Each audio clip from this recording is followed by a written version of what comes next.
ಎಲ್ಲರಿಗೂ ನಮಸ್ಕಾರ. Welcome back to Saga Stories. Squad announce ಆಗಿದೆ, ನೋಡಿದ್ರಲ್ಲಪ್ಪ. India squad against South Africa ODI squad. ನೋಡಿದ್ರಾ? ಡಿಲೇ ಆಗಿದೆ ವಿಡಿಯೋ ಮಾಡೋದು, ಸ್ವಲ್ಪ ಅಡ್ಜಸ್ಟ್ ಮಾಡ್ಕೊಳ್ಳಿ, ಒಟ್ಟಿಗೆ ಹಾಕೊಂಬಿಡಿ ಹಂಗೇನೆ. ಜೊತೆಗೆ ಇವತ್ತು ಏನು ಗುರು ಆಡಿದ್ದು ನಮ್ಮ Indian team.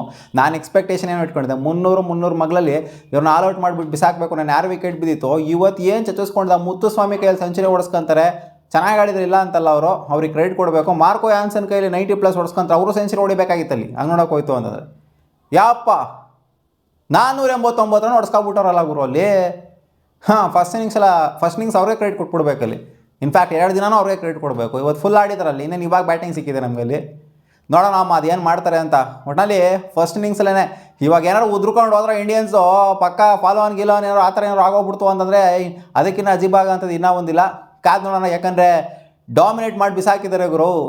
First test match ನೋಡ್ರೆ ಹಂಗೆ, ಈ ಟೆಸ್ಟ್ ಮ್ಯಾಚ್ ನೋಡ್ರೆ ಫಸ್ಟ್ ಇನ್ನಿಂಗ್ಸಲ್ಲಿ ಹಿಂಗೆ 489 ರನ್. ಸುಮ್ಮನೆ ಮಾತಲ್ಲಿ ಇಂಡಿಯಾಗೆ ಬಂದ್ಬಿಟ್ಟು ಹೊಡಿಬೇಕು ಅಂದರೆ ಇಂಡಿಯನ್ಸ್ ಮೇಲೆ ಸುಮ್ಮನೆ ಮಾತು ಅಂತ ತೋರಿಸ್ಕೊಂಡು ಕೊಟ್ಟವ್ರಲ್ಲಿ. ಸೊ ಓಕೆ, ಕತೆ ಎಲ್ಲ ಸಾಕು, ಇವಾಗ ಶೂಟ್ ಹಾಕಿದ್ದೆ. ಇವಾಗ ಸ್ಕ್ವಾಡ್ ವಿಚಾರಕ್ಕೆ ಬಂದ್ಬಿಡೋಣ. KL ರಾಹುಲ್ ಅವ್ರಿಗೆ ಕ್ಯಾಪ್ಟನ್ಸಿ ಸಿಕ್ಕೈತೆ ಗುರು. ಎಕ್ಸ್ಪೆಕ್ಟೇಷನ್ ಇತ್ತು ಸಿಗುತ್ತೆ ಅಂತ ಹೇಳಿದ್ದೆ. ರಿಷಬ್ ಪಂತ್ ಕೂಡ ಟೀಮಲ್ಲಿ ಇರ್ತಾರೆ ಅಂತಲೂ ಕೂಡ ಹೇಳಿದ್ದೆ. ರಿಷಬ್ ಪಂತ್ ಕ್ಯಾಪ್ಟನ್ಸಿ ಸಿಗೋ ಸಾಧ್ಯತೆ ಇದೆ ಅಂತಲೂ ಕೂಡ ಅಪ್ಡೇಟ್ ಬಂದಿತ್ತು. ಬಟ್ KL ರಾಹುಲ್ ಸ್ವಲ್ಪ ಮುಂದೆ ಬಂದಿದ್ದಾರೆ ಅನ್ನೋ ಥರ ರೀಸೆಂಟ್ ಅಪ್ಡೇಟ್ ಬಂದಿತ್ತು. ಅದೇ ರೀತಿ KL ರಾಹುಲ್ಗೆ ಕ್ಯಾಪ್ಟನ್ಸಿ ಅನ್ನೋದು ಟೆಂಪರವರಿ ಕ್ಯಾಪ್ಟನ್ಸಿ ಅನ್ನೋದು ಸಿಕ್ಕಿದೆ. ಕಾರಣ ಏನು ಅಂದರೆ ಶುಭ್ಮನ್ ಗಿಲ್ಗೆ ಇಂಜುರಿ ಆಗಿರೋದ್ರಿಂದ ಇದು ಟೆಂಪರವರಿ ಕ್ಯಾಪ್ಟನ್ಸಿ. ಇದರ ಪರ್ಮನೆಂಟ್ ಕ್ಯಾಪ್ಟನ್ಸಿ ಕನ್ವರ್ಟ್ ಮಾಡ್ತಾರೆ ಗುರು. ಈ ಸೀರೀಸ್ ಅನ್ನೋ ಸಾಕಾದಾಗ ಇವಾಗ ನೋಡಿ, ಸೌತ್ ಆಫ್ರಿಕಾ ನಮ್ಮಲ್ಲಿ ಡಾಮಿನೇಟ್ ಮಾಡಿದ್ರೆ ಟೆಸ್ಟ್ ಅಂತ ಬಂದಾಗ, ಏನಾದರೂ ODIs ಅಲ್ಲಿ ಇವ್ರ ಕ್ಯಾಪ್ಟನ್ಸಿ ಅಂಡ್ರಲ್ಲಿ ಎಲ್ಲ ಮ್ಯಾಚ್ನು ಗೆದ್ಬಿಟ್ವಿ ಅಂತ ಅನ್ಕಡೆ, ಅವಾಗ ಶುಭ್ಮನ್ ಗಿಲ್ಗೆ ಏನಪ್ಪ ಇದು ಹಿಂಗಾಗೋಗ್ಬಿಡ್ತು ಕತೆ, ನಿಂಗೆ ಇಂಜುರಿ ಆಗಿದ್ರೆ ಹಿಂಗಾಗೋಗ್ಬಿಟ್ಟೈತಿಲ್ಲ ಕತೆ ಅಂತ ಅನ್ಕೊಂತಾರೆ. ನೋಡೋಣ ಅದೇನಾಗುತ್ತೆ ಅಂತ ಕತೆ. ಒಟ್ಟಿನಲ್ಲಿ ಇದು ಟೆಂಪ್ರವರಿ ಕ್ಯಾಪ್ಟನ್ಸಿ ಅನ್ನೋ ಲೆಕ್ಕಾಚಾರನೇ ತೊಗೊಬೋದು. ಯಾಕಂದರೆ ಶುಭ್ಮನ್ ಗಿಲ್ ಹೆಂಗಾಗಿರೋದ್ರಿಂದ ಫ್ಯೂಚರ್ ಅಂತೂ ಖಂಡಿತ ನೋಡ್ತಾ ಇದ್ದಾರೆ, ಬ್ರೈಟಾಗಿ ನೋಡ್ತಾ ಇದ್ದಾರೆ. ಸೊ KL ರಾಹುಲ್ ಪ್ರೂವ್ ಮಾಡ್ಕೊಬೇಕು. ಕ್ಯಾಪ್ಟನ್ಸಿ ನಿಲುವುಗಳೇನಿದೆ ಅದು ಸಾಗಾದಾಗ ತೊಗೊಬೇಕು. As a wicket keeper batter behind the wickets captain ಟೋಪಿನ ಹಾಕೊಂಡು ನಿಂತ್ಕೊತಾರೆ ನಮ್ಮ KL ರಾಹುಲ್. ಜೊತೆಗೆ ರೋಹಿತ್ ಶರ್ಮಾ ಒಬ್ಬಿಯಸ್ಲಿ ಎಕ್ಸ್ಪೆಕ್ಟೇಷನ್ ಇದ್ದೆ. ರೋಹಿತ್ ಶರ್ಮಾ ವಿರಾಟ್ ಕೊಹ್ಲಿ ಖಂಡಿತ ಇದ್ದೇ ಇರ್ತಾರೆ ಅಂತ ODIs ಅಲ್ಲಿ ಇದ್ದೇ ಇದ್ದಾರೆ. ಸೊ ಅಲ್ಲಾಡ್ಸೋಕ್ಕಾಗೋದಿಲ್ಲ ರೋಹಿತ್ ಶರ್ಮಾ ವಿರಾಟ್ ಕೊಹ್ಲಿ. ನಾವು ರಿಟೈರ್ ಆಗಿ ಹೋಗೋವರೆಗೂ ಕೂಡ ಅಲ್ಲಾಡ್ಸೋಕ್ಕಾಗೋದಿಲ್ಲ ODIs ಅಲ್ಲಿ. ಆ್ಯಂಡ್ ಯಶಸ್ವಿ ಜಾಯ್ಸ್ವಾಲ್ ಇಲ್ಲಿ ಆಪರ್ಚುನಿಟಿ ಸಿಗಬೇಕು ನನ್ನ ಪ್ರಕಾರ. ಇಲ್ಲಿ ಪ್ಲೇಯಿಂಗ್ ಲೆವೆಲಲ್ಲಿ ಸಿಗಬೇಕು. ಶುಭ್ಮನ್ ಗಿಲ್ ಪ್ರೊಜೆಕ್ಟ್ ಮಾಡೋಕೆ ಹೋಗ್ಬಿಟ್ಟು ಇವರ ಒಂದು ಟ್ಯಾಲೆಂಟು ಸ್ಕಿಲ್ ಏನಿದೆ ಅದಂಗೆ ಕೆಳಗಡೆ ಬರ್ತಾಯಿದೆ. ಅಂದರೆ ನಾನು ಶುಭ್ಮನ್ ಗಿಲ್ ಏನು ಆಡ್ಕೊತಾ ಇಲ್ಲ ಅಥವಾ ಅವ್ರನ್ನ ಹಾಕೊಂಬಿಡ್ರಿ ಅಂತ ಹೇಳ್ದಿಲ್ಲ. ಸೊ ಇಲ್ಲಿ ಸಿಗುತ್ತೆ ಅವಕಾಶ, ಇಲ್ಲಿ ಪ್ರೂವ್ ಮಾಡ್ಕೊಬೇಕಾಗುತ್ತೆ ಯಶಸ್ವಿ ಜಾಯ್ಸ್ವಾಲ್.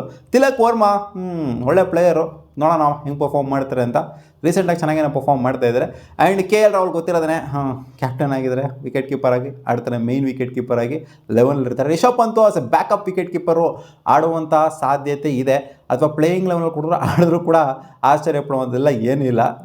ಇಲ್ಲಿ ಯಾರು ವಿಕೆಟ್ ಕೀಪಿಂಗ್ ಮಾಡ್ತಾರೆ? ರಿಷಬ್ ಪಂತ್ ವಿಕೆಟ್ ಕೀಪಿಂಗ್ ಮಾಡ್ತಾರೆ, KL ರಾಹುಲ್ ಫೀಲ್ಡಿಂಗ್ ಮಾಡ್ತಾರೆ. ಇನ್ ಕೇಸ್ ಇಬ್ಬರು ಆಡಿದ್ರು ಅಂತಂದರೆ ಇಬ್ಬರು ಆಡೋ ಸಿಕ್ಕಾಪಟ್ಟೆ ಡೌಟು. ಕಾದು ನೋಡೋಣ. ವಾಷಿಂಗ್ಟನ್ ಸ್ಟ್ರೈಟ್ ಅವೇ 11 ಒಳಗಡೆ ಕರ್ಕೊಂಬಂದು ಇಟ್ಬಿಡ್ಬೇಕು ಅಷ್ಟೇ. ಜಡೇಜನ್ ಕರ್ಕೊಂಬಂದವ್ರು ಗುರು ಇಲ್ಲಿ. ರವಿ ಜಡೇಜನ ಖುಷಿ ವಿಚಾರ ಇದು. ಲಾಸ್ಟ್ ಸೀರೀಸಲ್ಲಿ ಇಗ್ನೋರ್ ಮಾಡಿದ್ರು, ಜಡೇಜನ ಬಿಟ್ಬಿಟ್ಟಿದ್ರು. ನೀನು ಟೆಸ್ಟಿಂಗ್ ಮಾತ್ರ ಸೀಮಿತನಪ್ಪ ನೀನು ಅಂತ. ಇವಾಗ ಕರ್ಕೊಂಬಂದವ್ರೆ. ಏನಕ್ಕೆ ಅಂತಂದರೆ ಹಾರ್ದಿಕ್ ಪಾಂಡ್ಯ ಇಲ್ಲ ಇಲ್ಲಿ. ಹಾರ್ದಿಕ್ ಪಾಂಡ್ಯ ಅವರ ಆಬ್ಸೆನ್ಸ್ ಇದೆ, ಅದಕ್ಕೋಸ್ಕರ ಈ ಆಲ್ರೌಂಡರ್ ಬೇಕು ಅಂತ ತಗೊಂಬಂದಿದ್ದಾರೆ. ಖುಷಿ ವಿಚಾರ. ಜಡೇಜಾ ಅವರು ODIಗೆ ಮತ್ತೆ ರಿಟರ್ನ್ ಆಗಿರೋದು. ಲಾಸ್ಟ್ ಸೀರೀಸಲ್ಲಿ ಇರಲಿಲ್ಲ. ಲಾಸ್ಟ್ ಸೀರೀಸಲ್ಲಿ ನಾನು ಸೋತ್ವಲ್ಲಪ್ಪ ಆಸ್ಟ್ರೇಲಿಯಾ ಮೇಲೆ. ಸೊ ಆ ಕಾರಣದಿಂದ ಸ್ವಲ್ಪ ಚೇಂಜಸ್ ಎಲ್ಲ ಮಾಡಿದ್ದಾರೆ, ಹಿಂಗೆಲ್ಲ ಮಾಡಿದ್ದಾರೆ. ಅದೇ ಸ್ಕ್ವಾಡ್ನಂತೂ ರಿಟೈನ್ ಮಾಡ್ಕೊಂಡಿಲ್ಲ ಇಲ್ಲಿ. ಆಮೇಲೆ ಕುಲ್ದೀಪ್ ಯಾದವ್ ಇದ್ದಾರೆ. ಕುಲ್ದೀಪ್ ಯಾದವ್ ಇರಲೇಬೇಕು, ಅದು ಶಾರ್ಟ್ ಆಯ್ಕೆ. ನಿತೀಶ್ ಕುಮಾರ್ ರೆಡ್ಡಿಗೆ ಇಲ್ಲಿ ಅವಕಾಶ ಕೊಟ್ಟಿದ್ದಾರೆ. ಇನ್ನು ಪ್ರೂವ್ ಮಾಡ್ಕೊಬೇಕಾಗಿದೆ. ಸಿಕ್ಕಾಪಟ್ಟೆ ಅವಕಾಶಗಳಂತೂ ಸಿಗ್ತಾಯಿದೆ ನಿತೀಶ್ ಕುಮಾರ್ ರೆಡ್ಡಿ. ಇನ್ ಕೇಸ್ 11 ಅವಕಾಶ ಸಿಕ್ತು ಅಂತಂದರೆ ಸಗದಾಗಿ ಪ್ರೂವ್ ಮಾಡ್ಕೊಂಡು ಅಕ್ರಾಸ್ ಆಲ್ ಫಾರ್ಮ್ಯಾಟ್ ಸಿಗ್ತಾಯಿತ್ತಲ್ಲ ಅವ್ರು ನಿತೀಶ್ ಕುಮಾರ್ ರೆಡ್ಡಿಗೆ ಅವಕಾಶಗಳು. ಹರ್ಷಿತ್ ರಾಣಾಗೂ ಸಿಗ್ತೈತೆ, ಇವ್ರಿಗೂ ಸಿಗ್ತೈತೆ. ಪ್ರೂವ್ ಮಾಡ್ಕೊಬೇಕಿಲ್ಲಿ. ಹರ್ಷಿತ್ ರಾಣಾ ಒಂದು ರೇಂಜಿಗೆ ಪ್ರೂವ್ ಮಾಡ್ತಾವ್ರೆ, ಇವ್ರು ಪ್ರೂವ್ ಮಾಡ್ಕೊಬೇಕಾಗಿದೆ ಇಲ್ಲಿ. ನೋಡೋಣ ಇವಾಗ ಟೆಸ್ಟಲ್ಲಿ ಬೇರೆ ಇದ್ದಾರಲ್ಲಪ್ಪ, ಹೆಂಗೆ ಕಾಂಟ್ರಿಬ್ಯೂಟ್ ಮಾಡ್ತಾರೆ ಅಂತ. ಆ್ಯಂಡ್ ಹರ್ಷಿತ್ ರಾಣಾನೂ ಕೂಡ ಇದ್ದಾರೆ ಎಂದಿನಂತೆಯೇ. ಹರ್ಷಿತ್ ರಾಣಾಗೆ ಪರವಾಗಿಲ್ಲ, ಇವರು ಚೆನ್ನಾಗಿ ಬೆಟ್ರಾಗಿ ಪರ್ಫಾರ್ಮ್ ಮಾಡಿದ್ದಾರೆ. ಮುಂಚೆಗೆ ಕಂಪೇರ್ ಮಾಡ್ತು ಅಂದರೆ ಕಳೆದು ಹೋಗಿದ್ದಂತಹ ಋತುರಾಜ್ ಗಾಯಕ್ವಾಡ್ನ ಮತ್ತೆ ಇಲ್ಲಿ ಎಳ್ಕೊಂಬಂದವರೇ.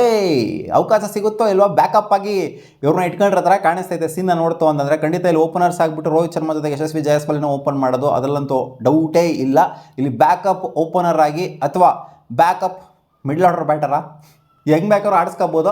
ಬಟ್ ಬ್ಯಾಕಪ್ಪೇನೆ ನನ್ನ ಪ್ರಕಾರ ಇವ್ರನ್ನ 11 ಆಡಿಸೋದು ಸಿಕ್ಕಾಪಟ್ಟೆ ಡೌಟು. ಒಟ್ನಲ್ಲಿ ಸ್ಪಾಟಿಗೆ ತೊಗೊಂಬಂದ್ರ ಎಷ್ಟೋ ಜಮಾನ ಆದಮೇಲೆ ತೊಗೊಂಬಂದಂಗೆ ಐತೆ ಋತುರಾಜ್ ಗಾಯಕ್ವಾಡ್ನ ಎಂಟ್ರಿ ತೊಗೊಂಬಂದು ಕೊಟ್ಟಿರೋದಿಲ್ಲಿ. ಕಾದು ನೋಡೋಣ ಹೆಂಗಿರುತ್ತೆ ಅಂತ. ಆ್ಯಂಡ್ ಪ್ರಸಿದ್ಧ ಕೃಷ್ಣ ಅವರು ವಾಪಸ್ ಬಂದಿದ್ದಾರೆ ಇಲ್ಲಿ ODIsಲ್ಲಿ. ಪ್ರೂವ್ ಮಾಡಿದ್ದಾರೆ ಗುರು. ಅವಕಾಶ ಕೊಡಬೇಕು ಪ್ರಸಿದ್ಧ ಕೃಷ್ಣಗೆ. ರೀಸೆಂಟಾಗಿ ಹಂಗೆ ಹಿಂಗೆ ಆಗಿದೆ, ಸ್ವಲ್ಪ ಗ್ರಾಫು ಮೇಲೆ ಕೆಳಗೆ ಹೋಗ್ತಿದೆ. ಕನ್ಸಿಸ್ಟೆಂಟಾಗಿ ಆಪರ್ಚುನಿಟಿ ಸಿಕ್ತು ಅಂತಂದರೆ ಏನಾದ್ರು ಮಾಡುವಂಥ ಮನುಷ್ಯನೇ ಪ್ರಸಿದ್ಧ ಕೃಷ್ಣ. ನೋಡೋಣ ಏನು ಮಾಡ್ತಾರೆ ಅಂತ. ಆ್ಯಂಡ್ ಹರ್ಷ್ದೀಪ್ ಸಿಂಗ್ನ ಹೇಳ್ಕೊಂಬಂದಿದ್ರೆ ಏನು ಗುರು ಎಳ್ಕೊಂಬಂದವ್ರೆ ಹಂಗೆ ಬಂದವ್ರು ಹಿಂಗೆ ಬಂದವ್ರು ಅಂತ ಲೋಕಲಾಗೆಲ್ಲ ಹೇಳ್ಬಿಡ, ಹಂಗೆ ಇವರು ಹಂಗೆ ಹೇಳಿದ್ರೆ ಫೀಲ್ ಬರೋದು ನಮ್ಮ ಜನಕ್ಕೆ. ಹಾಂ ಓಕೆ, ಧ್ರುವ್ ಜುರಾಲ್ಗೆ ಇಲ್ಲಿ ಅವಕಾಶನ ಕೊಟ್ಟಿದ್ದಾರೆ. ಸೊ ಧ್ರುವ್ ಜುರಾಲು ಕೂಡ ಇಲ್ಲಿ ಬ್ಯಾಕಪ್ ವಿಕೆಟ್ ಕೀಪರ್ ಆಗಿರ್ತಾರೆ ಅನ್ನೋ ಥರ ಕಾಣಿಸ್ತೈತೆ. ಸೊ ಸೀನ್ ನೋಡ್ತು ಅಂತಂದರೆ, ಈ ಒಂದು ಸ್ಕ್ವಾಡನ್ನ ನೋಡ್ತು ಅಂತಂದರೆ ರಿಷಬ್ ಪಂತ್ ಕೂಡ ಪ್ಲೇಯಿಂಗ್ ಲೆವೆಲ್ ಆಡಿದ್ರೆ ಆಶ್ಚರ್ಯ ಪಡುವಂಥದ್ದೇನಿಲ್ಲ. ಇಲ್ಲಿ ಬ್ಯಾಕಪ್ಪಿಗೆ ಧ್ರುವ್ ಜುರಾಲ್ನು ಕೂಡ ಇಟ್ಕೊಂಡಿರೋದ್ರಿಂದ ಈ 3 ಜನ ವಿಕೆಟ್ ಕೀಪರ್ಸ್ ಇದ್ರೆ ಹಂಗೆ ನೋಡೋಕೆ ಹೋಯ್ತು ಅಂತಂದರೆ ನೋಡೋಣ ಅದೇನಾಗುತ್ತೆ ಅಂತ. ಬಟ್ ನನ್ನ ಪ್ರಕಾರ ನೋಡ್ತು ಅಂದರೆ ಸ್ಕ್ವಾಡ್ ಚೆನ್ನಾಗೇನೇ ಇದೆ, ಬೊಂಬಾಟಾಗೇನೇ ಇದೆ. ಇಲ್ಲಿ ಪೇಸ್ ಅಟ್ಯಾಕ್ ಅಂತ ಬಂದಾಗ ಪ್ರಸಿದ್ಧ ಕೃಷ್ಣ, ಹರ್ಷದೀಪ್ ಸಿಂಗು, ನಿತೀಶ್ ಕುಮಾರ್ ರೆಡ್ಡಿ ಇದ್ದಾರೆ, ಹರ್ಷಿತ್ ರಾಣಾ. ಸೊ ಇಷ್ಟು ಜನ ಲೀಡ್ ಮಾಡ್ತು ಅಂದರೆ ಮೈನಾಗಿ 3 ಜನ, ಹರ್ಷಿತ್ ರಾಣಾ, ಪ್ರಸಿದ್ಧ ಕೃಷ್ಣ ಆ್ಯಂಡ್ ಹರ್ಷದೀಪ್ ಸಿಂಗು. ಸೊ ಶಾರ್ಟಾಗೆ ಲೆವೆಲ್ ಅಂತೂ ಆಡಿಸ್ಲೇಬೇಕಾಗುತ್ತೆ, ಖಂಡಿತ 3 ಜನ ಆಡಿಸ್ಲೇಬೇಕು. ನಿತೀಶ್ ಕುಮಾರ್ ರೆಡ್ಡಿ ಆಡೋಣ ಆಯಿತು ಅಂತಂದರೆ ಇಲ್ಲಿ ಹಾರ್ದಿಕ್ ಪಾಂಡ್ಯ ಇಲ್ಲ, ಅದಕ್ಕೋಸ್ಕರ ನಿತೀಶ್ ಕುಮಾರ್ ರೆಡ್ಡಿಗೆ ಅವಕಾಶ ಸಿಕ್ಕಿರುವಂಥದ್ದು. ಹೌದು, ಇಲ್ಲ ಅಂದ್ರೆ ಹಾರ್ದಿಕ್ ಪಾಂಡ್ಯ ಇದ್ದಿತ್ತು ಅಂದರೆ ನಿತೀಶ್ ಕುಮಾರ್ ರೆಡ್ಡಿ ಎಲ್ಲ ಕಳೆದೋಗ್ಬಿಟ್ರವರು. ಸ್ಪಿನ್ ಡಿಪಾರ್ಟ್ಮೆಂಟನ್ನು ಕೂಡ ಕ್ಲಾಸ್ ಆಗೇನೇ ಇದೆ. ವಾಶಿ, ಜಡೇಜಾ ಜೊತೆಗೆ ಕುಲ್ದೀಪ್ ಸೇರ್ಕೊಂತು ಅಂತಂದರೆ ಅಕ್ಷರ್ ಪಟೇಲ್ ಈ ಟೀಮಲ್ಲಿ ಇಲ್ಲ ಇವಾಗ.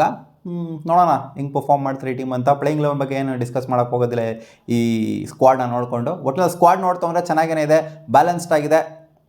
ನೋಡೋಣ ಹಿಂಗಿರುತ್ತೆ ಅಂತ. ರಿಷಬ್ ಪಂತ್ ಪ್ರೂವ್ ಮಾಡ್ಕೊಬೇಕಾಗಿದೆ, ಅವ್ರಿಗೆ ಏನಾದ್ರು ಅವಕಾಶ ಸಿಕ್ತು ಅಂದರೆ ODIಸಲ್ಲಿ ಟೆಸ್ಟಲ್ಲಿ ಪ್ರೂವ್ ಮಾಡ್ಕೊಂಡಿದ್ದಾರೆ, ಬಟ್ ಇಲ್ಲಿ ಪ್ರೂವ್ ಮಾಡ್ಕೊಬೇಕು ಅವ್ರನ್ನ. ಮತ್ತೆ ಸಿಗೋಣ ಮುಂದೆ ನೋಡಿದ್ರಿ ಗಾಯ್ಸ್, ಬಾ.